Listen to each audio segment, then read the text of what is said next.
Well, this is an election year, primary season is upon us, and this week we're going to talk about how markets are impacted based off of political preferences.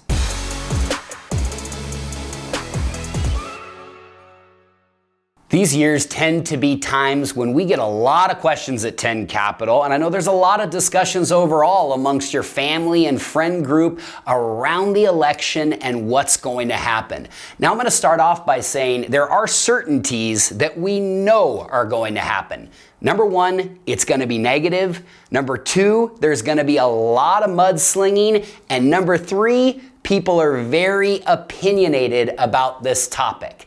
And again, we know what's going to happen. The party that is in power is going to say, if you let these other people in, they're going to ruin everything. And the party that is not in power is going to tell us that if you keep these ones in there, they're going to continue to ruin everything. When emotions come into play, we know that bad decisions can follow. So what we're going to do is go ahead and break down what actually happens during election years and just politics in general and how that relates to the markets. So what you're seeing right now is a chart that was done by Goldman Sachs, also sourced through Bloomberg, that shows some of the differences in return profiles based off not only parties who are in power, but also what happens during an election year. So what we're looking at here is basically voting records. On the left, blue, that's the Democrats, and on the right, red, that's Republicans. And to me, this paints a pretty clear picture of why we're having more and more volatility in the markets surrounding some of these legislative decisions that are being made. Because as you can see, to the left, the farther you get out that direction, the more progressive someone is in how they're voting. And to the right, the farther you get out to the right, the more conservative is in how they're voting.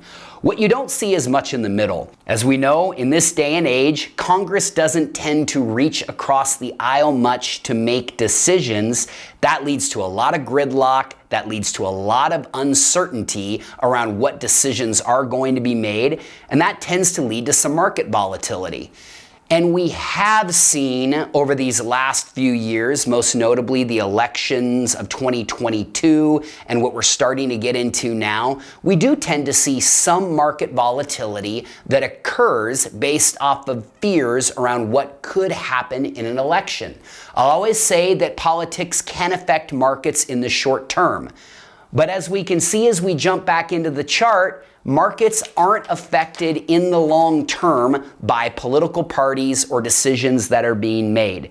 Now, without going too far into this data, what we're really trying to highlight here is it doesn't really matter if the Democrats control the Senate or the Republicans control the House or which president is in power at any given time. Markets during those time frames are statistically up.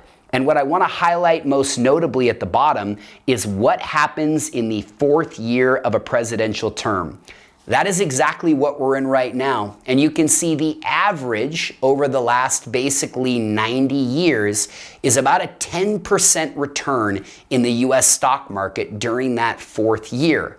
Am I saying we're going to have a 10% up year this year? No, not necessarily. But also another statistic to highlight when it comes to election years is when a president who is sitting is running for their second term, i.e. what Biden is doing right now, it has been over 90 years since we've had a down year during that year of the election. So again, I'm not saying that that guarantees that markets will be up this year. I'm also not saying that even if markets are up this year, we couldn't have some volatility along the way. What I am saying is don't let political leanings and your feelings about politics play too much of a role in how you're making decisions in your portfolio. Long term, markets are moved by smart people, starting companies, being profitable, and moving our economy forward. Politics don't play a huge role in that. As always, thank you for joining us this week. Have a wonderful weekend, and we'll see you soon.